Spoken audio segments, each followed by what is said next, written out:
Welcome to the drawing offices. What starts here as a pencil and paper dream becomes rivet and steel reality. Our measurements are drawn up to full scale out there in the shipyards, and the ships that are built here sail the 7 seas to the very edges of the empire. The drawing offices are like a second home to me. I will spend up to 12 hours a day.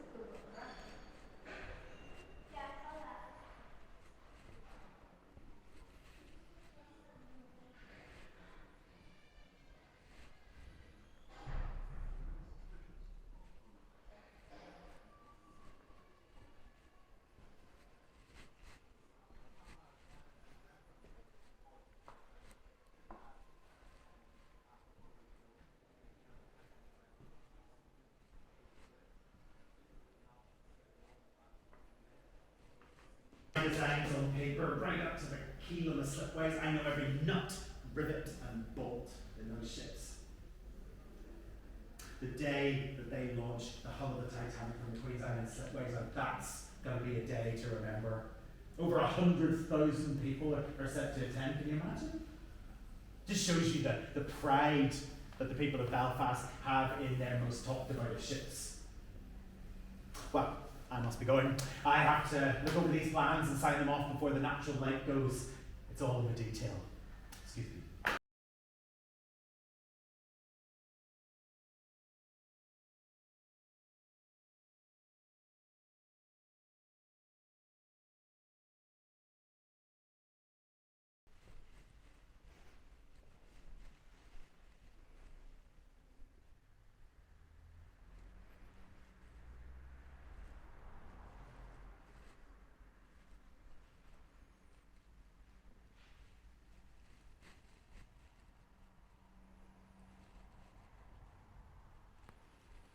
My husband and I are the most talked about couple on board the Titanic.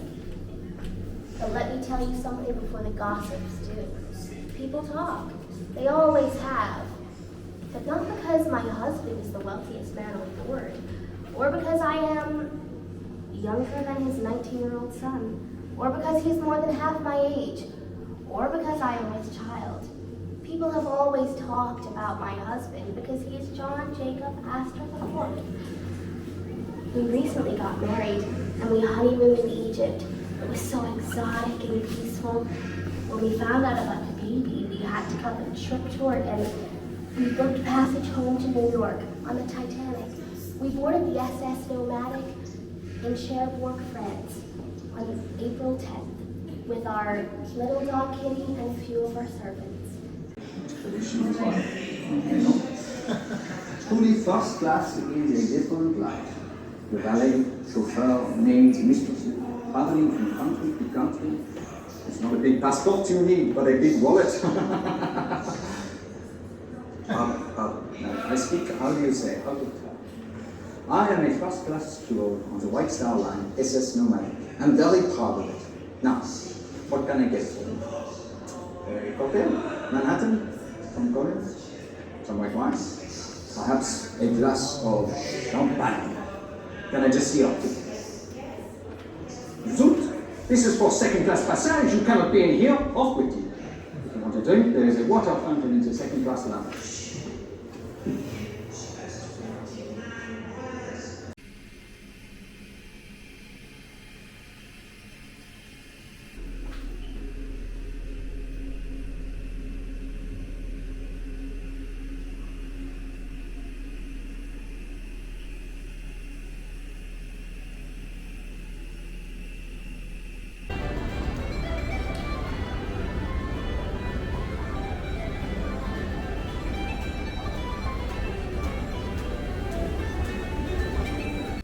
Still full of fun, but well, he changed when he lost his dad. He became head of the household. I worry about him. Got awful serious looking and there's never a smile on his face. I feel like it's my fault. He's having to bring the wages home for the entire family. It's not just me, there's his 3 brothers and his 2 sisters. He's become the man of the house.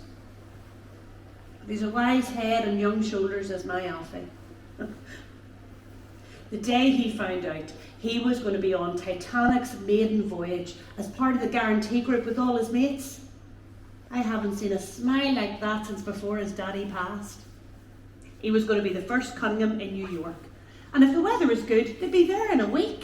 Can you believe it, Mai? He squealed as he spun me round. We stayed up all night dancing in the parlour and singing songs, including his favourite, you know how it goes. I'll tell me ma when I go home, the boys won't leave the girls alone. Pulled my hair and they stole my comb, but that's all right till I get home. She is handsome, she is pretty, she is the belle of Belfast City. She is a courting 1, 2, 3, please will you tell me who is she? And then he held me really tight and said he was going to miss me. He had a tear in his eye, so I made a joke and said, "Come on now, Alfie, sure what would your dad say? Seeing you getting on like a big Ginny Ann." And I wiped that tear away and said, "I'm only joking, son.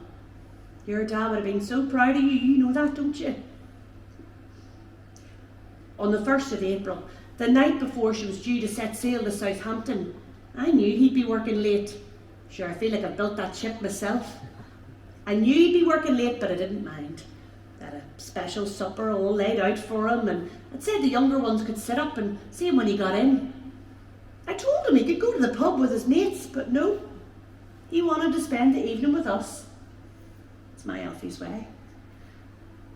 When he did get in, he was awful pale looking.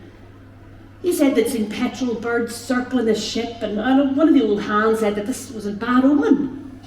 "Come on now, Alfie," I said. "What would the Lord say, hearing you going on about this superstitious nonsense? You and I know you make your own luck in this life. You sit down, have your tea." I felt a shiver go down my spine. Look, if I'm honest, I didn't want him to go. I'd already lost his dad. I want my family around me, close to me, that keeps me together. The night before he went to bed, I gave him a special shaving brush and a razor. I'd been saving up for months. I'd been paying off a bit every week on the Never Never. God bless him, but didn't he give me this locket with a picture of himself inside? He must have been saving his wages.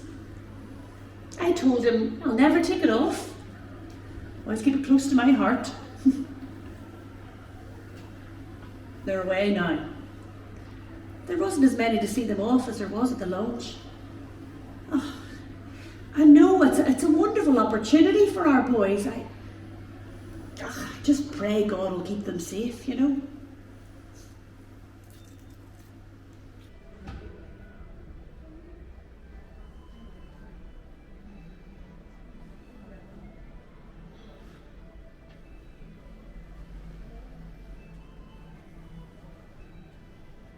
Aboard. My name is Edward John Smith. It was with great pride that I signed on to be the captain of RMS Titanic on its maiden voyage to New York, because this ship had the whole world ablaze about its size and splendor. I had over 40 years in the industry, 32 of them with the White Star Line, and over the years I commanded 16 of their vessels. It has been a wonderful career. However, I have chosen this auspicious occasion as my swan song, as it were. Titanic's first journey at sea will be my last. In retirement, I look forward to spending more time with my wife and teenage daughter. Great adventures to be planned and exciting things to look forward to. When some of the passengers, well, the regulars anyway, learned that this would be my last time as captain at sea, they expressed how they would miss me so. I am told that some people actually called me the millionaire's captain, because you see, the truly wealthy would only travel on ships under my command. Apparently, I had garnered a reputation as a considerate, conscientious, cautious captain, and certainly safety was very important to the White Star Line. And and I greatly appreciated each bonus of £200 which I received for the safe return of a vessel port. I couldn't fathom how any mishap or disaster could fall on almighty, the unsinkable Titanic. I had really formed the opinion that modern shipbuilding had gone far beyond that. The first 4 days passed without incident. Passengers were dazzled. The ship was well managed by my crew, and we all enjoyed working in such opulent surroundings. But then, just after 11:40 p.m. on the 14th of April, I was awakened in my cabin by First Officer William Murdoch, who told me that the ship had collided with an iceberg.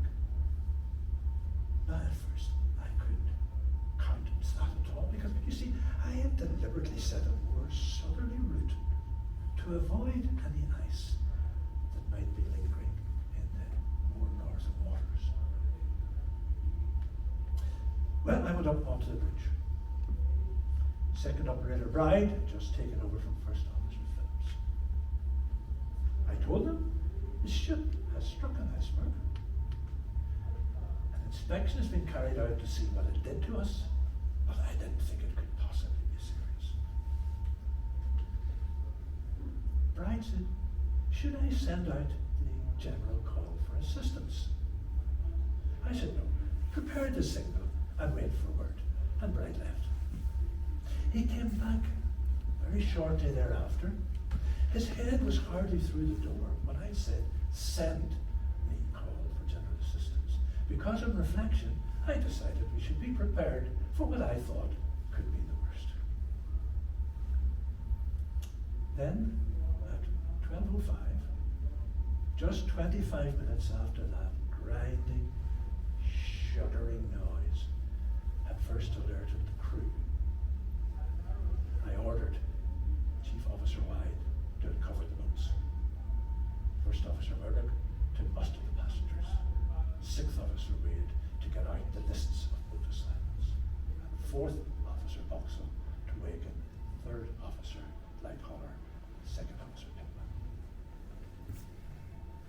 Then I walked the 20 yards along the boat deck to the radio shack. And Phillips had arrived into that room by then.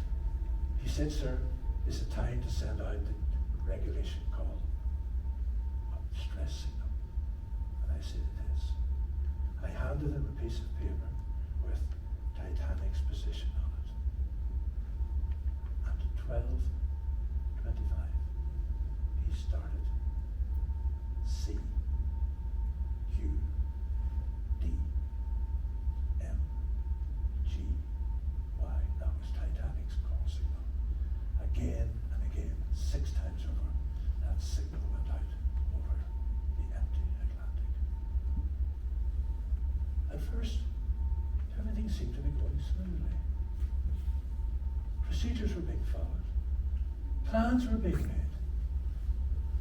But that cold Atlantic air penetrated my heart, for I was all too painfully aware we did not have enough boats on board for all those souls. I broke the news to Bruce Ismay. Ismay asked me if I thought the damage was serious.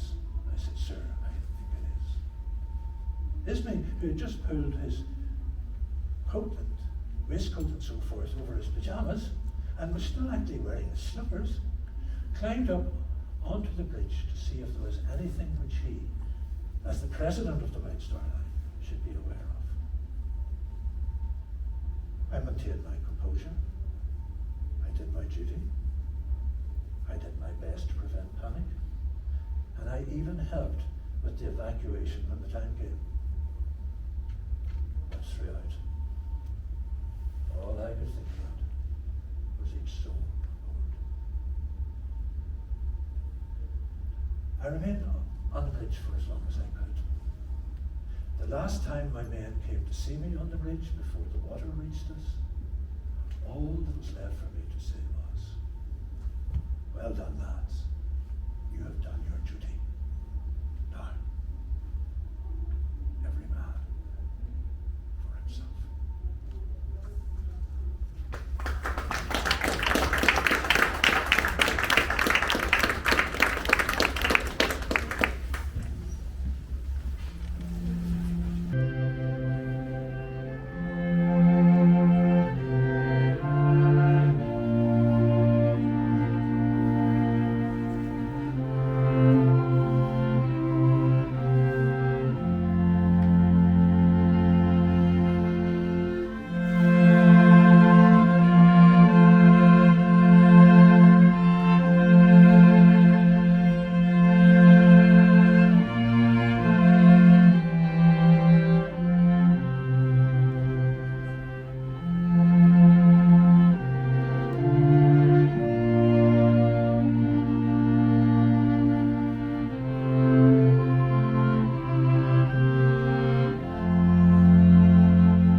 But it was time for a next big adventure. So I walked into Butler's of the Square and purchased my third-class ticket aboard Titanic. £7 and 2 shillings. They stung me, but it was worth it. I didn't go alone either. My cousin Maggie and a friend of ours, Bertha, came with me. That night, the Sunday, I was asleep in my bunk, and the crash nearly threw me from the bed. So I got up, got my trousers on, got my shoes on, went out into the gangway and met a steward, and he said there was no danger. I might go back, and he would call if there was. But something didn't feel right. So I went and found Maggie and Bertha, and we all came out. And we could hear such a great commotion. And we could see water coming through. We knelt and we prayed in the gangway. And we were interrupted by a sailor. But this time, he said there was danger and we might go. We went up to the first cabin deck, but strangely, there were no boats going on. We went up to the second cabin deck. And this time, there were queues of people trying to get into the boats. So we joined the line, and Maggie got in, and Bertha got in. And I'm not too proud to admit that I followed in after them.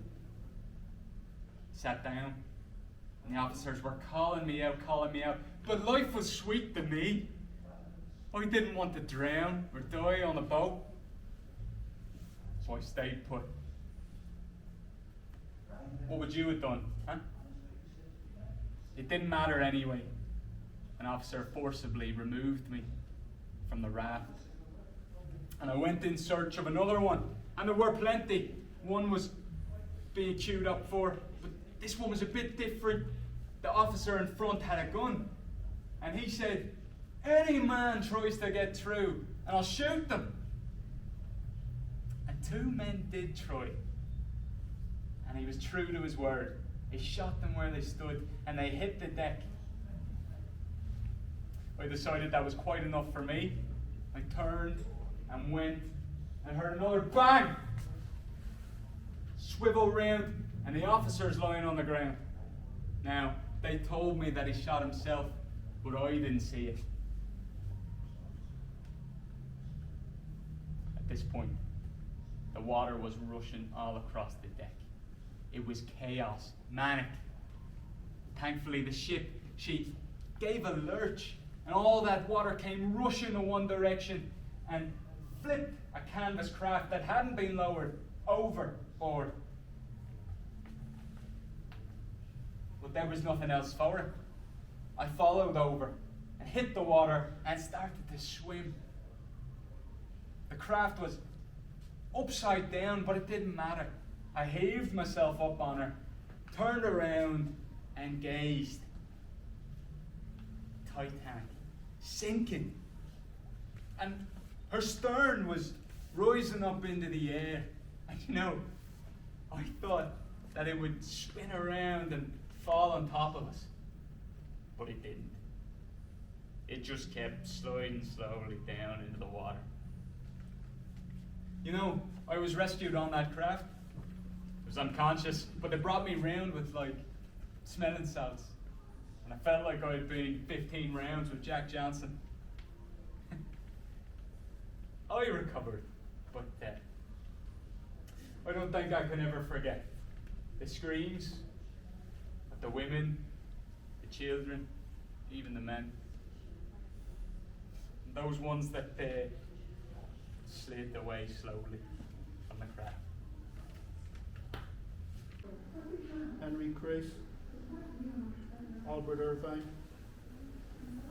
Hugh Fitzpatrick, Herbert Harvey, Matthew Leonard, William McQuillan, William McGrath, Thomas Miller, Archibald Scott, Dr. John Simpson, Henry Parr, William Campbell, Alfred Cunningham, Anthony Frost, Francis Parks, Ennis Watson, and Robert Knight. After the disaster. Although, actually, Molly was never my name. Unsinkable? Well, of course, that's what they said about the ship that I was sailing on at the time. I was in lifeboat number 6, alongside Mr. Frederick Fleet, one of the lookouts on the ship. My name is Fred Fleet. I was the lookout at the time of the collision. I was the eyes of the ship. There was just a slight grinding noise. I thought it was a narrow shave. There had been a reshuffle amongst the senior officers, and Davy Blair left the Titanic at Southampton. He forgot to leave a bunch of keys behind it. Without the keys, we couldn't open the locker in the crow's nest that contained the binoculars. We asked for binoculars at Southampton, and they said they had none for us. We had glasses from Belfast to Southampton, but none on the voyage to New York. We had nothing, only our eyes to look out. If we had glasses, we could have seen it sooner. Well, how much sooner? Well enough to get out of the way. Hitchens, the quartermaster, he burst out in a frightened voice and warned us of the fate that awaited us, telling us that our task in rowing away from the sinking ship was futile, as she was so large that in sinking, she would draw everything for miles around down in her suction. We were truly doomed either way. As Titanic was sinking, that quartermaster said, "No, we will not go back to the ship." I was surrounded by women who had left their husbands to die. Hitchens was swearing really quite a good deal, and he was very disagreeable. He said that he was in charge and that us women would simply have to row. We could hear the cries and shouts of terror coming from those perishing on that fast sinking ship. The quartermaster continued to haggle, long and loud, and the splash of the water on the oars almost drowned the voices of those perishing with the doomed vessel. And the women around me, who had left husbands, fathers, sons, simply buried their faces in the shoulders of those around them, and they groaned. When none of the calamities that had been predicted by our terrified boatmen actually were experienced, we asked, can we return? Can we go back and help those who are still in the water? And again, we were admonished. We were told that the frantic drowning victims would grapple at the side of our boat and they would capsize us. There was just no arguing with this man. He said, we can't go back there. There's nothing back there but stiffs. Of course, he lied about all of this at the inquiry in New York. We women resented him very much. We got the oars and pulled for the light that was on the port bow. We could not get up to it. We thought we could get up to this light, but we could not. It seemed to be getting away from us all the time. It was a light on the port bow, which seemed to be abreast of us. We kept pulling until we were clear of the section of the Titanic. There was none. We were too far off. The lights were out and we were too far away. Mrs. Brown elbowed her way to the stern and took the tiller from Hitchens. She told him that if he resisted, she would knock him overboard. He lapsed into a sulky gloom and said, we will likely drift for days. There is no water in those casks, and we have no bread, no compass, and no chart. Should a storm come up, we are completely helpless. Mr. Hitchens was cowardly and half crazed with fear. When asked if the Carpathia would pick us up, he said, no, the Carpathia won't pick us up. She is only here to pick up bodies. Thank God, he was wrong. Is this how my life's going to end? I never knew my father's name. I was abandoned as a baby by my mother. I grew up in a Dr. Bernardo's orphanage in Toxic, which I left at the age of 12 to go to sea as a deck boy. Tonight, I was trusted as a special lookout on the greatest ship to ever sail the ocean. On a maiden voyage, I sounded the alarm. The liner steered starboard at the last moment and seemed to clear. David Blair told us that he was disappointed. I'm afraid I shall have to step off to make room for Chief Officer of the Olympic. That's what he told us when he left the ship. And he took the keys from the crow's nest with him. And he's safe and warm in his bed tonight. Lucky sod. After we left Carpathia, I never saw Frederick Fleet again.